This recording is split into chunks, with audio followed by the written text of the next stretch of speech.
Bienvenue sur ce cours sur les câbles et conducteurs basse tension.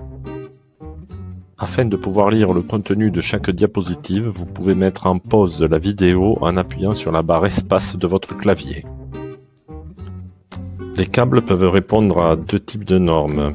Une norme plutôt européenne, la désignation à gauche, et une norme française répondant à la désignation de la partie de droite.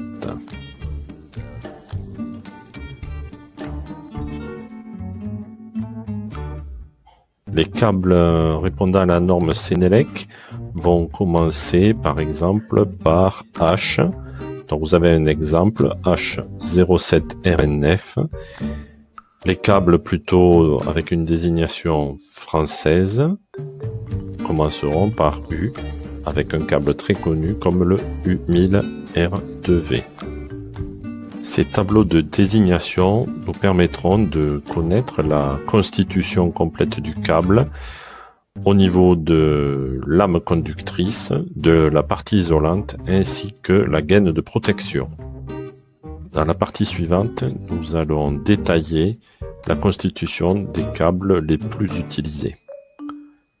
Premier câble détaillé, le U1000AR2V, c'est un câble donc en aluminium avec une lame plutôt rigide, partie de gauche. Le câble de la partie de droite est un câble résistant au feu, CR1-CE1.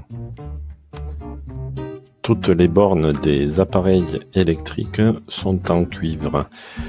Pour réaliser une jonction avec un câble en aluminium, il conviendra d'utiliser des cosses bimétalliques. Le câble suivant est destiné aux endroits publics à risque d'incendie. Le FR-N1X1G1. C'est un câble résistant au feu. Des informations sont marquées directement sur la gaine du câble.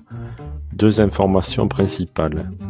Bien sûr la désignation, ainsi que le nombre de conducteurs. Un marquage 4G10 aura pour signification 4 conducteurs de 10 mm², dont un vert jaune. De même, un câble marqué 5G16 aura pour signification câble de 5 conducteurs de 16 mm² avec un conducteur vert jaune. Par contre, un câble avec l'indication multipliée aura pour signification absence du vert jaune. Dans notre cas, 4 fois 2,5 signifie 4 conducteurs de 2,5 mm², mais absence du conducteur vert jaune. Ce câble en aluminium aura deux types de conducteurs, 3 conducteurs de phase de section 70 mm² et un conducteur de neutre de 35 mm². Le câble de dessous de 4 x 6 aura pour constitution 4 conducteurs de 6 mm², mais absence de conducteur vert jaune. Voici deux câbles différents, un câble multiconducteur de 3 conducteurs de 1,5 mm² et en dessous, un câble monoconducteur de 240 mm².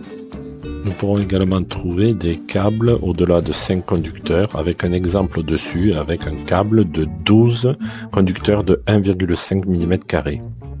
Au niveau des conducteurs simples, nous allons distinguer deux types de conducteurs. À gauche, les conducteurs plutôt souples, utilisés dans le câblage industriel, et à droite, des conducteurs plutôt rigides, utilisés dans le câblage des installations domestiques ou tertiaires. Ici, 3 types de conducteurs. Le H07VU, conducteur rigide utilisé dans les installations domestiques. Et à droite, H07VK, conducteur plutôt utilisé dans les installations industrielles.